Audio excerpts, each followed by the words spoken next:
eto, pag-usapan natin ngayon yung etong nangyaring development na kung saan pinasasagot ng na Supreme Court etong Malacanang at yung HOR, yung House of Representatives sa patungkol sa impeachment. Magandang ito kasi eto talaga masusubukan natin ng tikas ito mga to. Sa ngayon, ang pinaghahandaan po namin kung paano namin ilalatag ang lahat ng ebidensya kung sakasakaling mag-proceed na ang impeachment hearing.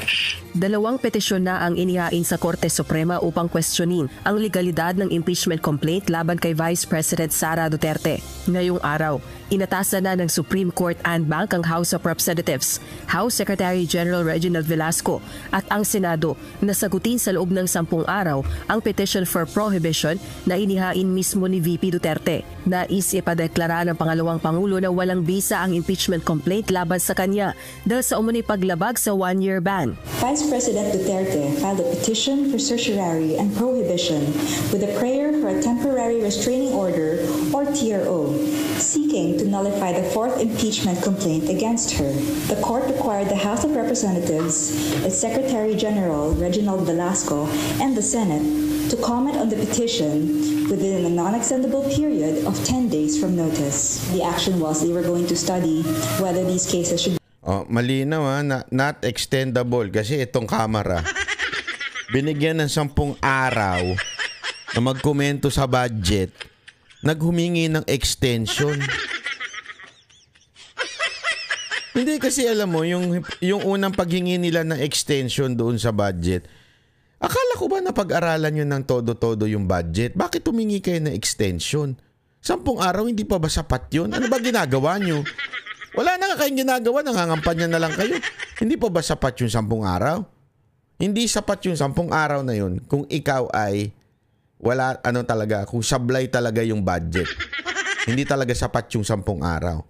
Ngayon, sinasabi dito, you have 10 days to explain regarding dun sa kung yung proseso daw ba na kinirereklamo ng kampo ni BP Sara Duterte ay nasunod o hindi. You have 10 days, not extendable, sabi niya. Ewan ko kung yan po ba ay talagang masusunod. Hindi ko po alam kung anong klaseng patakaran po yung ganyan. Pero siguro naman, 10 araw, ipapaliwanag nyo lang tungkol doon sa impeachment. Aba.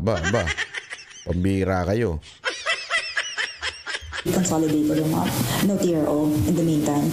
Wala pang kopya ng direktiba ng Korte Suprema ang House of Representatives. Subalit ayon sa ilang kongresista, handa namang sumunod dito ang Kamara. Ayon naman kay House Impeachment Prosecutor, Manila 3rd District Representative Joel Chua, bukod sa mga ebidensya sa 7 articles of impeachment na itrinansmit nila sa Senado, pinaghahandaan din nila ang mga legal na hamong kakaharapin ng prosecution panel ng Kamara. Bukod po sa paghahanda ng mga ebidensya, pinag-aaralan na rin po namin kung ano rin po yung mga pwedeng mga legal challenges na amin din pong kakaharapin. Tumanggi naman si Congressman Chua na sagutin ang tanong kung nilalabag ba ng Senado ang konstitusyon sa hindi agad pag-aksyon sa impeachment complaint. Lalo na't ang senator judges ang magdedesisyon sa 7 articles of impeachment na inihain ng Kamara. Alam mo, ayoko namang mag-comment tungkol dyan. Dahil unang-una, kami po ay bilang prosecutor ay tatayo na prosecutor dito po sa impeachment at ang Senado ay magiging senator judge. So ang pangit naman po na kami po ay sasabihin po namin na sila ay talaga naman.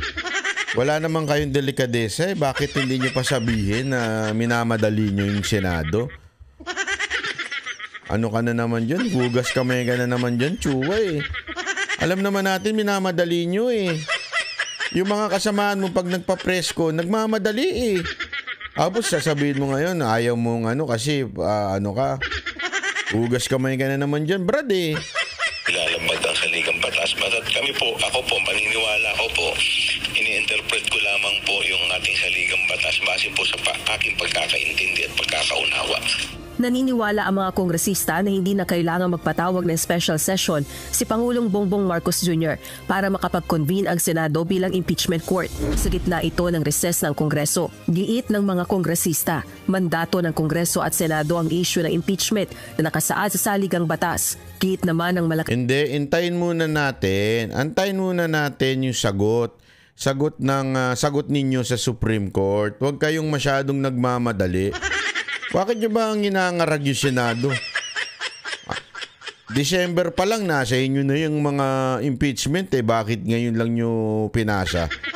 Mamadali kayo porkit napo na yung budget nyo. Porkit yung kalokohan sa budget nabasyo, nabisto, bigla nyong ipinasa ito. Easy. Senator Cheese, baka naman ma-pressure ka ng mga ng mga bangag diyan, Hindi, ako sinasabi ko lang. Hindi ko alam kung kanino siya papa-pressure, pero wag kang papa-pressure sa mga mga praning diyan. Yang malalagay sa alanganing posisyon si PBBM kung sa sarili nito ay magpapatawag ng special session kahit walang request ang Senado. Rosalie Coz, UNTV News and Rescue. Diyos ang... di ba? Alam mo, matindi talaga itong mga pangyayari sa bayan natin. Nakakalungkot, but this is really masasabi mong wala na. Para kayong wala na sinusunod na proseso. Excuse me po. Hindi, alam mo kasi ito sa mga nangyayari ngayon, kita nyo naman yung propaganda na kunwari may nagpe-pressure. Di ba? Tigilan nyo na. Araw-araw yung binabalita may nagpe-pressure. Sino ba nagpe-pressure? Hindi ko alam Kasi araw-araw laman ng balita na kinukulit si Escudero na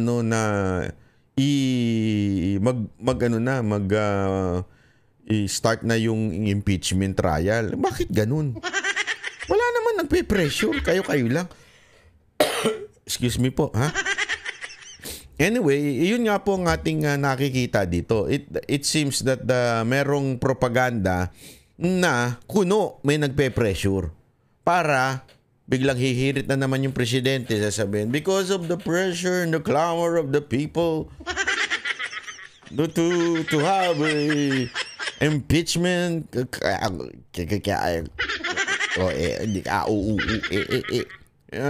impeachment, I will call for a special session in the Senate.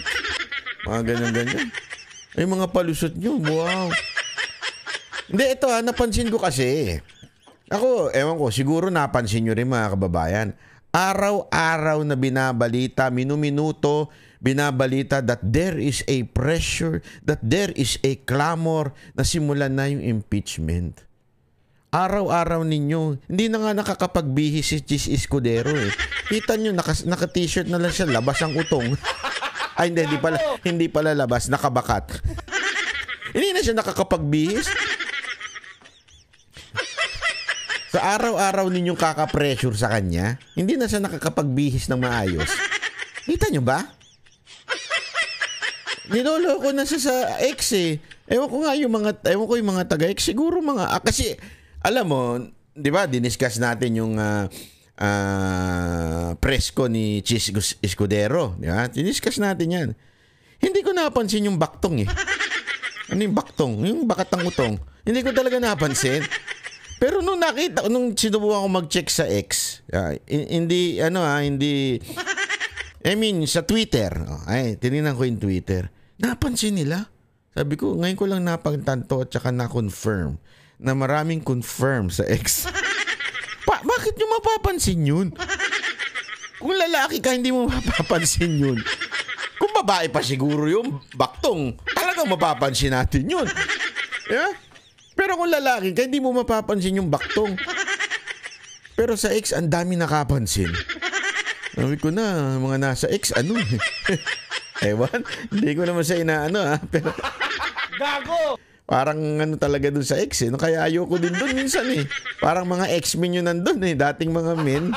Gago! Yeah. Kami ang boses ng masa, hindi natatakot. Katotohanan lang, di kami nalulunod. Walang bahid ng sismis, lahat ay totoo. Kahit sino ka pa, pag mali ka babanatan ka. Walang pinipili kulay, wala kaming kinikilingan. Basta para sa bayan, kami lalaban. Pagdama palakpakan, pag mali banatan. Di matitinag, di matatakot, para sa bayan tuloy ang sigaw. Sa harap ng kamera, walang halong takot. Mga baluktot, lahat kayo'y tutumba. Ang hustisya at totoo, yun lang ang mahalaga. Kahit sinong harang, di kami matitinag. Walang pinipiling kulay, wala kaming kinikilingan. Basta